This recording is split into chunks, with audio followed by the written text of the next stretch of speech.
पुर्तगाल job search visa ये वो visa category है जो पुर्तगाल की तरफ से कुछ अर्सा पहले अनाउंस की गई थी और काफ़ी सारे लोग इस वीज़ा पे यहाँ पे ट्रैवल करके आए हैं और अपने वीज़ाज़ को आगे फर्दर उन्होंने रेजिडेंसी परमिट में कन्वर्ट किया है। तो आज की इस वीडियो में हम कम्प्लीटली इस पे बात करने जा रहे हैं कि आप ये वीज़ा किस तरह से हासिल कर सकते हैं, इसके क्या टिप्स एंड ट्रिक्स हैं जिनको आजमा के जिनको इस्तेमाल करके आप ये वीज़ा 100% ले सकते हैं। पुर्तगाल जॉब सर्च वीज़ा बेसिकली आप कह सकते हैं कि गेटवे टू यूरोप है। यूरोप आने का एक सबसे आसान तो नहीं कह सकते, खैर सबसे सस्ता और अच्छा तरीका है कि आप वैलिड वीज़ा पे अपने कंट्री ऑफ रेजिडेंस या अपने होम कंट्री से ट्रैवल करके पुर्तगाल आते हैं और आने के बाद आप इस वीज़ा को रेजिडेंस परमिट पे कन्वर्ट कर सकते हैं, जो कि इतना मुश्किल नहीं है as compare to the other countries जहाँ पे ये वीज़ा जॉब सर्च वीज़ा दिया जाता है, लाइक इन जर्मनी, नीदरलैंड। लोग आ तो जाते हैं लेकिन आगे वो वीज़ा स्विच नहीं होता। तो उस हवाले से देखा जाए तो ये वीज़ा एक काफ़ी इंपॉर्टेंट वीज़ा है और अगर आपको ये वीज़ा मिल जाता है तो ये चीज़ श्योर शॉट है कि आप इस वीज़ा को कन्वर्ट भी कर सकते हैं और इन फ्यूचर इसकी बेस पे आप परमानेंट रेजिडेंसी भी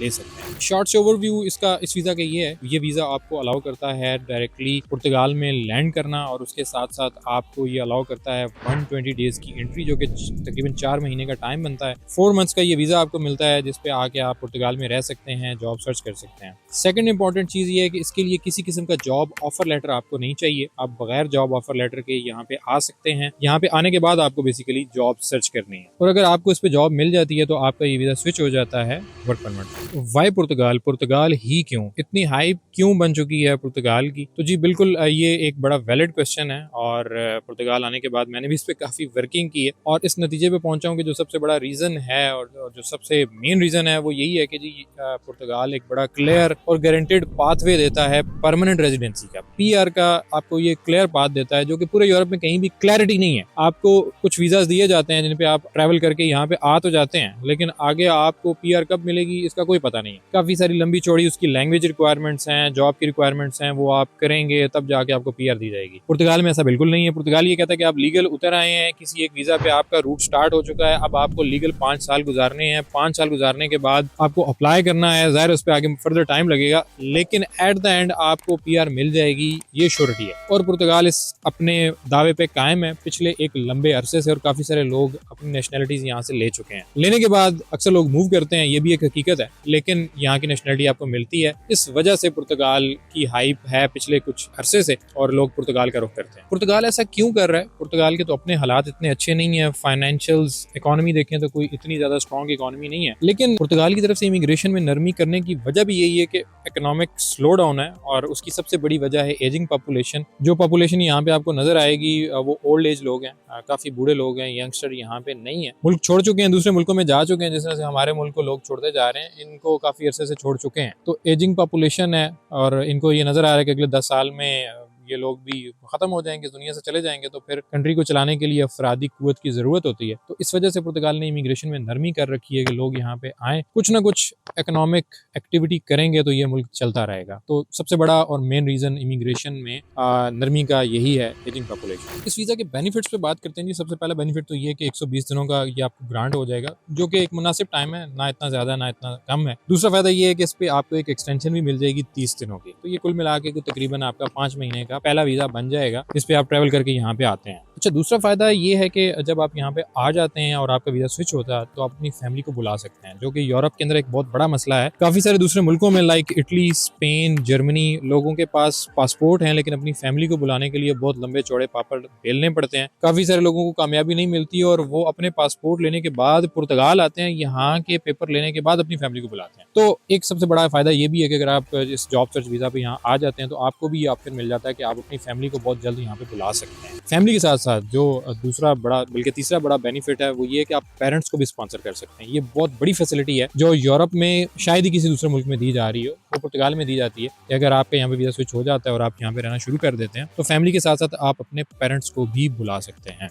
बच्चों के लिए फ्री स्कूलिंग है और मेडिकल भी फ्री है। आपका आपके बच्चों का मेडिकल जो बेसिक मेडिकल है वो फ्री दिया जाता है गवर्नमेंट ऑफ पुर्तगाल की तरफ से, तो ये भी एक अच्छा प्लस पॉइंट है। आल्दो उस तक एक्सेस मुश्किल है लेकिन फिर भी एक फैसिलिटी तो है जो आप अवेल कर सकते हैं कभी भी अगर आपको ज़रूरत पड़े तो। पूरे यूरोपीय यूनियन तक, पूरे शेंजन तक आपकी एक्सेस हो जाती है अगर आपको यहाँ का रेजिडेंसी कार्ड मिलता है। और बहुत सारे यूरोप से बाहर भी ऐसे मुल्क हैं जिन तक आपकी एक्सेस है, वीज़ा फ्री एंट्री मिल जाती है पुर्तगाल के TRC पे, पुर्तगाल के कार्ड पे, जो जॉब सर्च वीज़ा के बाद आप यहाँ पे स्विच करते हैं। Last but not least, travelling जितनी चाहें आप कर सकते हैं, क्योंकि पूरा यूरोप और पूरा शेंजन इतना बड़ा है कि अगर आप सालों घूमते रहें तो फिर भी ये खत्म नहीं होगा। इस कार्ड पे, इस वीज़ा पे आपको ये भी सारी सहूलियात दी जाती है। बात करते हैं इसकी की रिक्वायरमेंट्स पे, तो एलिजिबिलिटी में सबसे पहले आपके पास एक वैलिड पासपोर्ट होना चाहिए जो मिनिमम 1 साल के लिए वैलिड होना चाहिए, और आप नॉन EU कंट्री से बिलोंग करते हो। इनसाइड यूरोप वाले लोग ये वीज़ा अप्लाई नहीं कर सकते जिनके पास ऑलरेडी कोई यूरोपियन नेशनलिटी है। फाइनेंशियल प्रूफ आपके पास होना चाहिए, तकरीबन 2460 यूरो के करीब पैसे आपके बैंक अकाउंट में अवेलेबल होने चाहिए। वो इस वजह से कि जब आप यहाँ पे आएंगे और 4-5 महीने रहेंगे तो आपके पास रहने का खर्चा यहाँ पे होना चाहिए, तो इसलिए गवर्नमेंट ऑफ पुर्तगाल की डिमांड करती है कि इतने पैसे आपके बैंक अकाउंट में मौजूद होने चाहिए। फिर रिक्वायरमेंट है जी हेल्थ इंश्योरेंस की। ट्रैवल हेल्थ इंश्योरेंस काफी सस्ती बन जाती है, उतने ज्यादा इस पे पैसे नहीं लगते। अगर पाकिस्तान से अप्लाई करते हैं तो शायद ये 8-10 हज़ार रुपए की आपकी इंश्योरेंस बन जाती है, जिसको आपने इसके साथ लगाना है। वीजा एप्लीकेशन का एक फॉर्म है जो कि आपको फिल करना है, इतना मुश्किल नहीं है, 2 से 3 सफ़ों का फॉर्म है। बेसिक इन्फॉर्मेशन आपको पुट करनी है और आपको वीजा एप्लीकेशन के साथ लगा के वो फॉर्म सबमिट कर देना है। एक पासपोर्ट साइज पिक्चर आपको लगानी है। बहुत इंपॉर्टेंट है प्रूफ ऑफ अकोमोडेशन। आप पुर्तगाल आने के बाद कहाँ पे रहेंगे उसका एक प्रूफ आपके पास होना चाहिए, और उसके लिए अकोमोडेशन का प्रूफ लगाया जाता है, बुकिंग लगाई जाती है। hotel.com की बुकिंग शायद ना चल पाए, या booking.com की जो बुकिंग है उसको ये लोग नहीं मानते क्योंकि वो प्रॉपर कॉन्ट्रैक्ट नहीं होता। इसके लिए कुछ ऐसी वेबसाइट्स हैं जहाँ से जाके आप अकोमोडेशन का कॉन्ट्रैक्ट ले सकते हैं और उसको साथ में सबमिट कर सकते हैं। ये बहुत इंपॉर्टेंट डॉक्यूमेंट है। अगर आप ये नहीं दे सकते तो पुर्तगाल में रहने वाला ऐसा कोई बंदा जिसके साथ आपके अच्छे ताल्लुकात हैं, आप उससे रिक्वेस्ट करके उसका कॉन्ट्रैक्ट लगा सकते हैं और उसकी तरफ से एक डिक्लेरेशन लगा सकते हैं कि जब आप पुर्तगाल आएंगे तो आप उसके घर पे रहेंगे। डिटेल में आपको अपना CV सबमिट करना है। यूरो पास फॉर्मेट का आपके पास CV होना चाहिए, कंप्लीट, तमाम एक्सपीरियंस उसमें मेंशन हो, और CV के साथ साथ कोई एक्सपीरियंस लेटर जो आपने CV में मेंशन किया है वो लेटर आपके पास होना चाहिए। तमाम एजुकेशनल डॉक्यूमेंट्स आपके फॉरेन ऑफिस तक अटेस्ट होने चाहिए, जो भी क्वालिफिकेशन आपने कर रखी है। अगर तो कोई टेक्निकल क्वालिफिकेशन है या कोई सर्टिफिकेशन है तो वो बहुत ही प्लस पॉइंट है और वीजा लगने के चांस बहुत ज्यादा हैं अगर आपके पास कोई ऐसा टेक्निकल डिप्लोमा है। तो जो मेन चीज़ है वो है जी IEFE,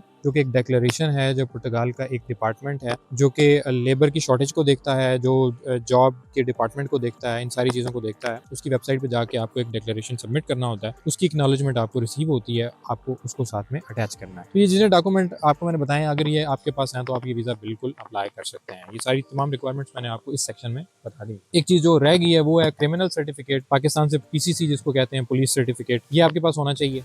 ये मैंडेटरी डॉक्यूमेंट है और इसको भी फॉरेन ऑफिस से अटेस्ट होना चाहिए। अब बात करते हैं सबसे क्रूशल जो चीज़ है वो है अपॉइंटमेंट। पाकिस्तान से अपॉइंटमेंट लेना इन दिनों बहुत मुश्किल हो चुका है। अपॉइंटमेंट ऑलमोस्ट ना होने के बराबर है पाकिस्तान से। तो स्ट्रेटजी क्या होनी चाहिए? तो आपकी स्ट्रेटजी ये होनी चाहिए, अगर तो आप पाकिस्तान में हैं और आप कोशिश कर सकते हैं तो आप बिल्कुल कोशिश करके देख लें। अगर आपको अपॉइंटमेंट मिल जाती है तो ये बेस्ट है कि आप पाकिस्तान से डायरेक्टली अप्लाई कर लें। अगर नहीं कर सकते तो आपको पाकिस्तान से बाहर आना होगा किसी भी रेजिडेंट वीजा पे। दुबई बिल्कुल कोशिश ना करें क्योंकि दुबई में ऑलमोस्ट सेम हालात चल रहे हैं। सऊदीया, Qatar, Oman, Bahrain, Malaysia, Turkey, Thailand, Indonesia, Azerbaijan, इनमें से किसी भी मुल्क में अगर आप स्टूडेंट वीजा पे हैं, आप रेजिडेंट वीजा पे हैं, वर्क वीजा पे हैं, किसी भी वीजा पे हैं जिस वीजा की बेस पे आपका वहाँ का बैंक अकाउंट खुल सकता है, आप ये वीजा वहाँ से अप्लाई करें। जैसे मलेशिया से मेरे 2 दोस्तों ने अप्लाई किया कुछ टाइम पहले, उनको बड़ी आसानी से अपॉइंटमेंट भी मिल गई और उनका वीजा भी हो गया। सऊदीया से भी ऑलमोस्ट ऐसे ही है, थोड़ा मुश्किल जरूर है लेकिन मिल जाती है सऊदीया से भी अपॉइंटमेंट। तो आपकी स्ट्रेटजी ये होनी चाहिए कि अगर पाकिस्तान से नहीं मिल रही तो आप ऐसी जगह मूव कर दें जहाँ पे आपको जॉब भी मिल जाए, कुछ पैसे भी आते रहें और इन फ्यूचर आप इस पे पुर्तगाल का ये वीजा अप्लाई कर लें जिसकी टेक्निकली कोई कास्ट इतनी ज्यादा नहीं है। इसके साथ साथ वीज़ा अप्लाई करने का जो टाइम है वो बड़ा मैटर करता है। जिन दिनों में पुर्तगाल के अंदर जॉब वैकेंसीज ओपन होती हैं, स्पेशली जैसे सीजन समर का चालू होता है, तो आपको समर से पहले अप्लाई करना। तो आप सर्दियों में अप्लाई करेंगे नेक्स्ट सीजन की कुछ डिक्लेरेशन लिख के, तो चांसेस हैं कि आपको वीज़ा मिलेगा। क्योंकि अक्सर ऐसा ही होता है, यूरोपियन ममालिक जहाँ पे सीजनल काम होते हैं टूरिज्म से रिलेटेड, वो उन दिनों में अपनी वीज़ा की जो स्ट्रेटजी है उसको बदल देते हैं और अपना जो वीज़ा की रेशो है उसको बढ़ा देते हैं जिन दिनों में वहाँ पे लेबर की शॉर्टेज होती है। जैसे समर्स चल रहे हैं तो समर्स में यहाँ पे लेबर की शॉर्टेज होती है, हॉस्पिटैलिटी सेक्टर ऑन हो जाता है, एग्रीकल्चर सेक्टर में काफ़ी डिमांड होती है, तो उन दिनों में वीज़ा लगने के चांसेस बहुत ज़्यादा होते हैं। तो आप उस टाइम को टारगेट करें। ये कंप्लीट प्रोसेस मैंने आपको बता दिया, आप इसको खुद भी फॉलो कर सकते हैं अगर आपको समझ आती है। अगर आपकी कोई एक्सपर्ट एडवाइस चाहिए, असिस्टेंस चाहिए, तो आप एडेक्स से रब्ता कर सकते हैं जो हमारी कंपनी है। हम स्टूडेंट वीज़ा, विजिट वीज़ा और रीलोकेशन की सर्विसेज देते हैं। इन दोनों हम पुर्तगाल ऑफिस पे काफ़ी काम कर रहे हैं। मैं खुद इन दोनों पुर्तगाल में अवेलेबल हूँ इसी ऑफिस में, और पुर्तगाल से रिलेटेड जितने वीज़ाज हैं उन पे काम किया जा रहा है, प्लस जो यूरोप के अंदर सेटलमेंट की ऑप्शन है उन पे काम किया जा रहा है। तो अगर आपको कोई असिस्टेंस चाहिए तो आप दिए गए नंबर पर रब्ता कर सकते हैं। पुर्तगाल ऑफिस का नंबर इसमें वीडियो में डिस्क्रिप्शन में भी डाल देंगे, सामने स्क्रीन पे भी आ जाएगा। तो मिलते हैं नेक्स्ट किसी वीडियो में, तब तक के लिए अल्लाह हाफिज़।